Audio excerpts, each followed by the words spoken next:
वनस्पतींचे मूळ, खोड, पान आणि फूल हे मुख्य अवयव. मूळ जमिनीतील पाणी आणि क्षार शोषून घेतात.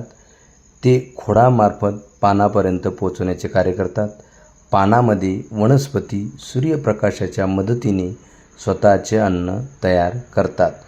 वनस्पतींचे आकारानुसार वृक्ष, रोपटे, झुडूप आणि वेल असे 4 प्रकार पडतात. रोपटे छोटे असते, वेल इतराच्या आधाराने वाढते, वृक्षाचे खोड टणक असते, झुडूप काटेरी असते, असे 4 प्रकार पडतात. वनस्पतीचे स्वयंपोषी, परपोषी व कीटकभक्षी असेही प्रकार पडतात. आंबा हा स्वयंपोषी असून त्यावर स्वतः अन्न तयार करतो. अमरवेल इतर वृक्षावर वाढते, इतरांचे शोषण करतो. तर कीटकभक्षी घटपर्णी आपणास पाहावयास मिळते.